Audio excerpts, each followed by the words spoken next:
to another episode of the Shift Happens podcast by the International Impact Forum.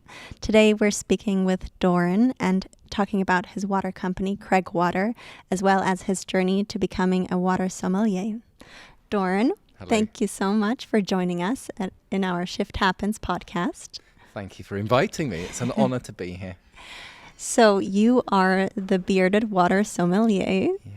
I think it's self-explanatory how to grow a beard, but maybe you can share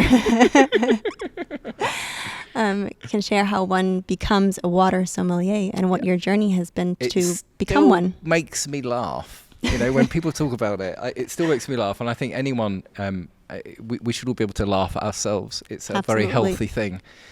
So when I first found out about water sommelier, I laughed as well. But I was introduced to it by the whole thing I'm about to tell you now actually is an accident.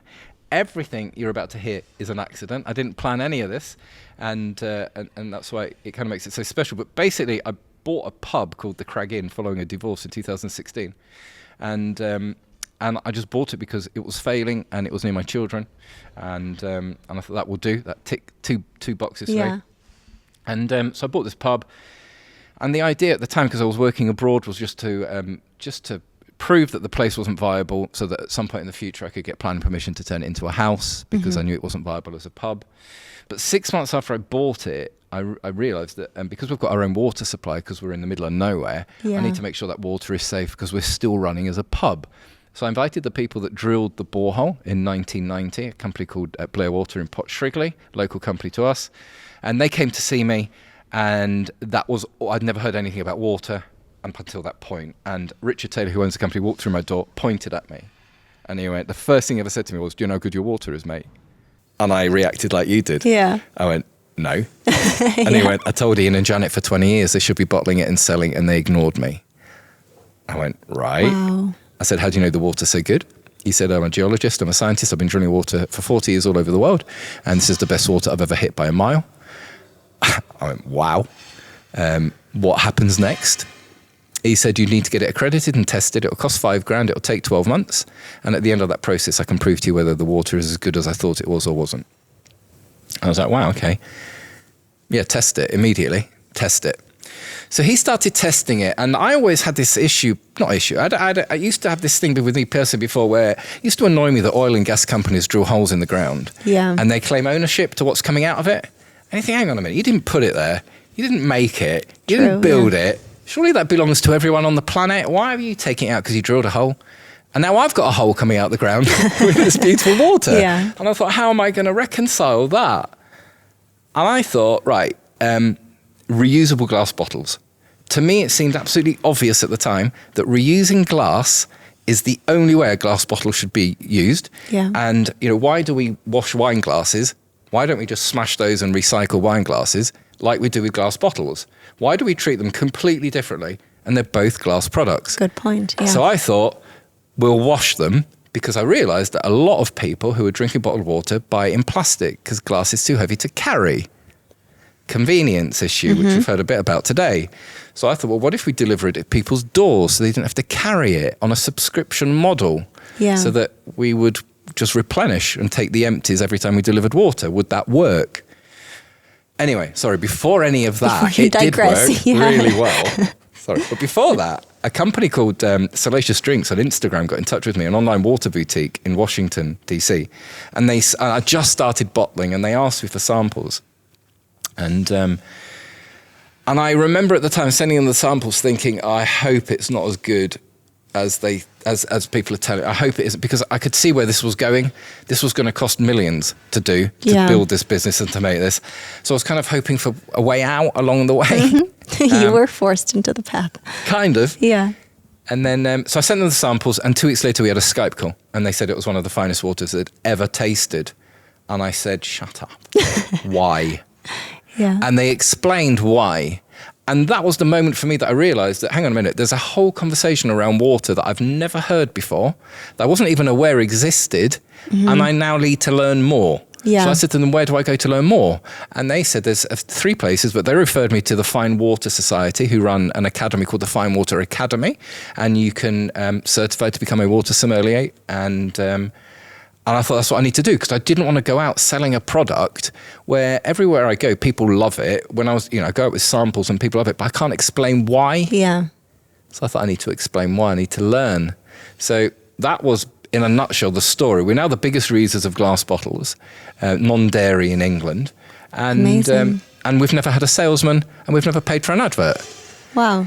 Because our customers do that for us, because we are, in effect, an environmental solution to a problem. Yeah. And so that's why I think it's very interesting today being here and listening to everyone talking, because in my opinion, quality of the product is critical, and then the convenience. Mm-hmm. If things are more convenient, more people are going everyone's an eco-warrior suddenly.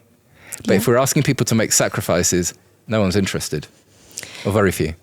Thank you so much. Maybe you can share, what is the why of the water? Why does it taste great, and what distinguishes a good water from a bad water, taste-wise, quality-wise, health-wise? What are the characteristics we're looking for? Brilliant question. So in a nutshell, the water that comes out of our taps is highly processed water, usually chlorinated water, water that has been through multiple processes of filtration and blending. In the world of natural mineral and spring water, which is the premium of the category in the world of water, that blending and the filtration has been done by Mother Nature. So no one touches the water, and therefore they are all different and all unique. And when you discover the differences in them, that's when this becomes really, really exciting and really interesting, because the day that I had part of the Water Sommelier course is writing a water menu, and I had to get a whole load of different waters from around the world, and they all arrived on the same day on 2 pallets. And I'll never forget the day that I was tasting these waters and realizing that they are wildly different. They're not even close. And I couldn't understand why in my mid-40s am I learning this. And yet I've missed it my whole life. I don't understand. I don't know anyone that's ever spoken about or heard about water. It's as if we've been trained to ignore the most important liquid on the planet and not give it any consideration. So, back to your question. Sorry, I told you I can waffle for fun. It's all about minerals. Great to listen to you. Okay, so it's all about the minerals, and that's what this is all about. Water in itself is pretty boring, but it's the minerals that bring water to life. Yeah. So the minerals are measured in TDS, total dissolved solids. So they take a litre of water, they evaporate all of the liquid, and the powder that's left at the end is the measurement of minerals in the water. So 0 TDS is distilled water, which is water with no minerals, which is great for cleaning windows, great for electrical appliances because you don't get build-up of minerals. And then seawater is 30 to 40,000 TDS. So on my water menu, as an example, our lowest water is 1,4 TDS. That's Loredana, a glacial runoff water, a water that's sitting in the Alps and it's melting and they're bottling it, and it's not filtered through any geology, so therefore doesn't have minerals. Okay. So those waters tend to leave your mouth feeling dry, tacky, sharp, metallic, crisp taste to the water. And Crag, as an example, is 120 TDS. So I wouldn't compare Crag to Loredana. Even though they're 2 bottles of water, it would be like comparing an apple to a banana. They're different bottles of water. So in the world now of water that I live in, 0 to 50 TDS is super low. 50 to 200 TDS is low category, 200 to 500 is medium, 500 to 1200 is high, and 1200 plus is super high. So there's categories within water. And then when you sit down and taste them at room temperature, because if we chill it, we kill it. Oh. Yep. The most important factor when it comes to tasting water is the temperature of the water. So if we're tasting water at room temperature, temperature that's closer to a core of our body, we are likely to taste it. If we refrigerate it, what happens is the water's at 4 or 5 degrees Celsius, your mouth's at 37, you put the water in your mouth and any delicate taste or flavour or mouthfeel has just vanished with the temperature shock. Yeah. And again, because we live in a world now of extreme flavours and tastes, and whether it's roller cola or Fango, whatever you're drinking, whatever rubbish it is, we've been conditioned and we're now hooked on these extreme flavours, extremely sweet, extremely sour, extremely hot, chilly, spicy. But it's as if we've forgotten about the other end of the scale, the delicate end. Yeah. And we almost need to retrain our brains now to taste water. And when you do taste water, in my opinion, it opens up another dimension to life because it's been here the whole time and we all missed it. Yeah. And it's like, wow, now you can look at the most important liquid on the planet and from reading a label, you should be able to understand what that water will taste like and what's in it. Sorry, I forgot. You asked a question 3 hours ago. I do apologise. Not 3. What are the minerals that distinguish Crag Water? The three main drivers are magnesium, calcium, and sodium. And that's in all waters. And how they're the main drivers for taste. So Crag at 120 TDS is a neutral taste. There is no taste. It's just people describe it as a silky, creamy water. It's like drinking extra virgin olive oil that just evaporates and it's like you don't swallow it, it's gone. Yeah. And it's like, wow, okay, it's really smooth water. And then So as we go up in super high TDS, really, that's where water starts having crazy tastes. So calcium will give water a slightly sweet taste. Sodium obviously will be salty, and magnesium will be slightly bitter. And again, depending on the variation of those three minerals, gives completely different flavor water. So you can have two waters with the same TDS, completely different flavor. Yeah. So You earlier mentioned that you deliver the glass bottles to your customers. Do you still do that? And if so, how do they return to your bottling facility, or do they go anywhere else? What is the system you have in place? So we deliver in crates, and so the bottles arrive in crates. And what happens is on your next delivery, we take all of your empty bottles and crates away and replenish you with fresh stock. So it's a really simple operation. So our vans, so this is a funny thing. So people in the industry think what we're doing is impossible. Yeah, right? I was going to ask, do you do it locally or in all of England? All over the country at the moment, all over England. We're not into Scotland yet, but we're as far down as Southampton. Wow. But people were adamant that this couldn't work. And I couldn't understand what they were even going on about. I couldn't understand why people thought it wouldn't work. I knew it would work because our vans leave with 100 crates of full in the morning and they come back with 100 empty crates. Yeah. We're not putting rovers on Mars, right? We're just delivering water. It's quite a simple thing, but I think it was touched on earlier today. Big companies get caught up in toxic crap habits of repeating stuff whereas when you're a startup, and the world is your oyster. And I knew I had to be different. And if I'm going to try and blend in, I'm toast. I haven't got a chance in hell. So I knew I had to be different. So that was kind of my offering of being different, was to give consumers in my opinion, a sustainable, guilt-free way of drinking beautiful water. Yeah. And do you also do B2B, so business to business, and other stores stock your water, or is it just business to customer? No, we do both. We've got a 50-50 split between business to customer and business to business. So we have resellers, people who wholesale our water. So milk rounds in England, milkmen they're still really, really effective and really common. And a lot of people still use a milkman. But milkmans don't just deliver milk. They deliver anything in a reusable container, really. Yeah. And so therefore you've got a core customer base in the United Kingdom who have been conditioned to returning bottles. And they love it because they know it's the right thing to do. Yeah. So we have that culture, and I thought, well, that's just an amazing, how do we join that culture? And that's what we do now. So yeah, we have a 50-50 split. We also have restaurants. We're in 3 Michelin star with Sketch in London with the glass, and we've got the one of the biggest selling water cans on TikTok Shop. So the cans are on TikTok Shop,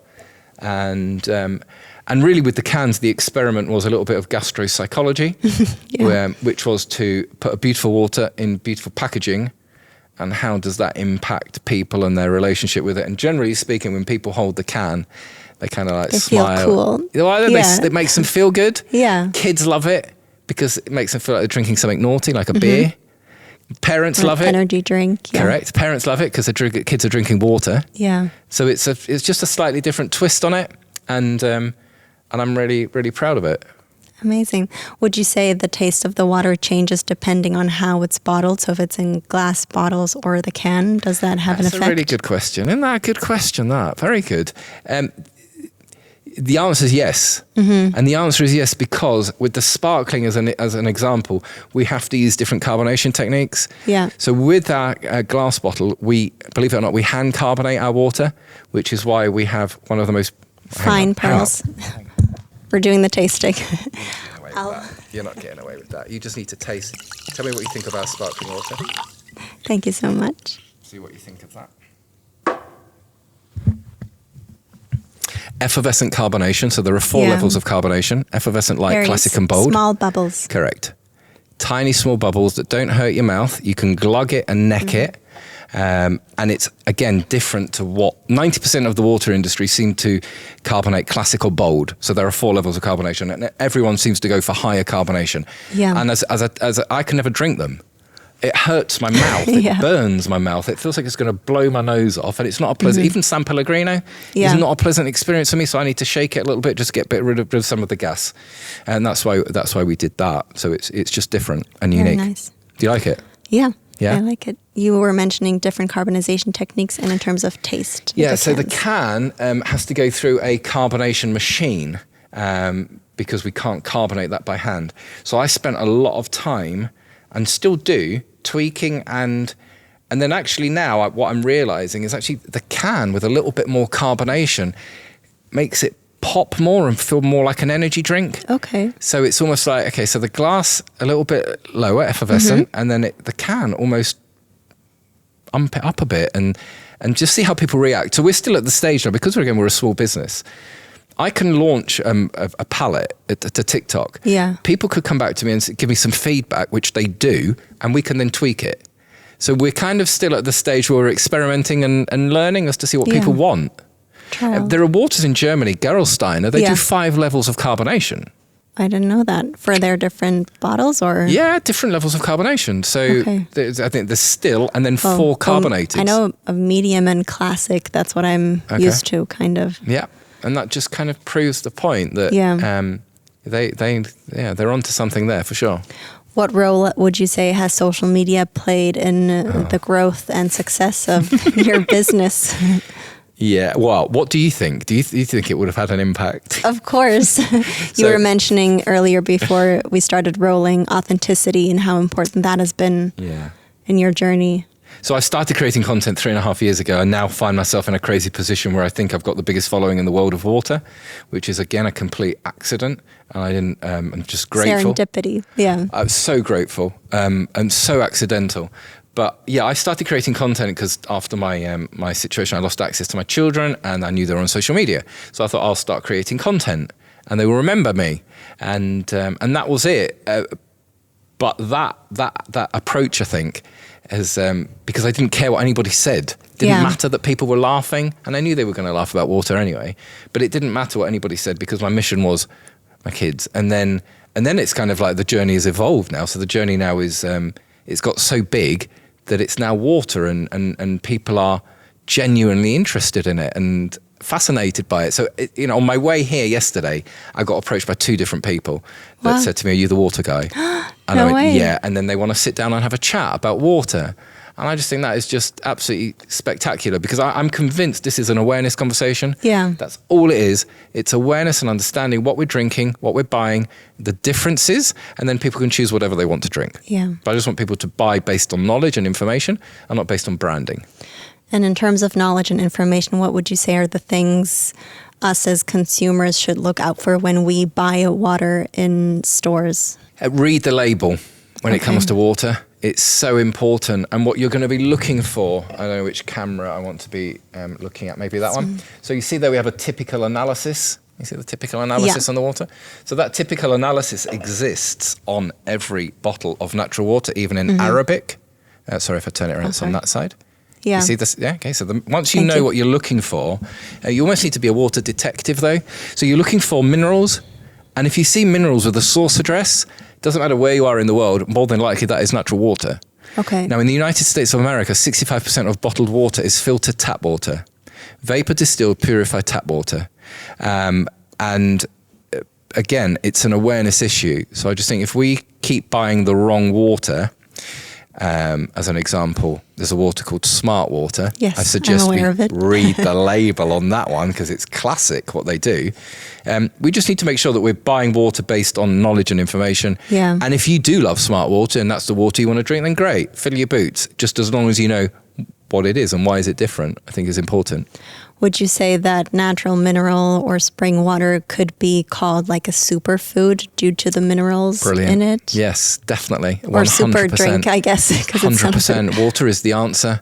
We've just been, I think, bamboozled and confused with stupid flavors and crazy tastes, and we've forgotten what we are made of and how important this is. Electrolytes are minerals. Exactly. So when you're buying a sports drink with added electrolytes, water already has those electrolytes in them without the sweeteners, the sugars, the preservatives, the additives, and any of the other crap. Food coloring. Correct. Yeah. It's just beautiful water. And that's what makes it so interesting, I think, is the fact they are so different. And so having gone from a place where I didn't know there was a conversation to now find myself at the forefront of a movement, yes, it's quite strange. Yeah. I'm very grateful. Amazing. Mm-hmm. How would you say sustainability and impact, apart from the circularity you're implementing in your business, play a role in your personal everyday life? Critical. It's everything. It has been for years for me, though, and I think it's a really individual thing. So my mum's Danish, and we would go to Denmark as a kid, and they would be burning biomass wood pellets in the 80s. And I remember my dad thinking, why are they burning wood? We burn gas. Why are they burning wood? And then 30 years later, we realised why they're burning wood. So I just find that there's my mother's family are Danish, so her brothers and sisters, as an example, they make Christmas presents for each other. They don't buy things. Lovely, so it's just those subtle differences that you see. And so from my point of view, seeing that growing up and understanding that there's a different world to the world we live in the UK, as an example, and there's actually a caring world, and maybe actually being a socially responsible capitalist. Yeah. Is maybe the what I am. So yeah, let's make money really, as much as we can in the most sustainable, healthy way possible, because we're going to have to explain this to our children one day. And I want my children to think that actually, our dad did a good job. Lovely, yeah. Yeah, so. Is there a book, podcast, person you listened to lately that really inspired you in terms of water impact or sustainability? So this all started because of Martin Rees and Dr. Michael Masher, who founded the Fine Water Society. They convinced me to be a water sommelier, and I didn't want to do it. I'd never film. I didn't have social media accounts. I was at a different stage of my life, and they inspired me. Actually, they didn't even inspire me. They kicked me up the backside to do it. They said, "You've got to do it. You don't understand. You've just got to do it. Trust." In the end, it was trust us. Just do it. Yeah. But I've got to pay them to do it. I'm like, right, okay, I'll trust you, I'll do it, I'll pay you. And then it was the greatest thing I ever did, because this is the most important liquid in the universe. Yeah. To us, NASA have got rovers out in our solar system looking for water, signs of life. And it's like we've forgotten that message, how important this is, and the quality of it to us. And I would like to think, as a water sommelier now, that's my job and my role, is just to remind people how important that is and the impact it has on us physiologically. I actually have one more question going back a little bit. You have your water source. How do you make sure you grow and at the same time don't deplete that source of water? So we have a hydrogeological survey, and that's the document that you would need to make sure you're not exploiting the source. So our hydrogeological survey gives you a catchment area, gives you a flow rate, gives you basically how much water is available every day. Yeah. So in our situation, they estimate it at about 700,000 litres a day, which would be roughly 1 million bottles a day, 7 days a week. Wow. We extract, at the moment, less than 2,000 litres a day from the available 700,000 litres a day. Yeah. So I would never want to have a negative impact on the environment. That would be completely crazy and the opposite of anything we'd want to achieve. Yeah. So. Great. We love to close the podcast off with one question, which is a little bit of a creative exercise. Oh. So if you imagine you could create a collage that hangs in a museum of your choice, what would be depicted on that collage to inspire people, make them think, and give them something on their way? Wow. What a question that is. How deep is that? As deep or shallow as you want it to be. I'm deep, I'm afraid. I almost think I'd need to think about it. I'd need to think about that and come back to you. But that's not going to help you, is it? Wow, what would I do? A collage. I would do a collage to humanity to remind us that we're all the bloody same, and that we might have different colour skin and we might like different noises that come out of our mouths, but inside we are exactly the same, and a little bit of a reminder of how much we have in common, and let's not concentrate on the differences. Yeah. That would be my That would be my collage. Some Crag Water, the spring. No, I wouldn't even. I wouldn't involve it with water. I just want people to wake up and understand that we're all the same, and we need to stop bickering over silly things when there's serious issues. Like you can't go outside at the moment because it's so hot. Okay? Yeah. Yeah, right. That's what we should be focusing on. AI, serious issues, and not crazy things that we get distracted with. That I just find really irritating and annoying. Yeah. That almost stop our progression. Yeah. Return to the roots a little bit. Yeah, definitely. Yeah. Great. Thank you so much for your time and for sharing your knowledge and journey with us. Thank you for having me.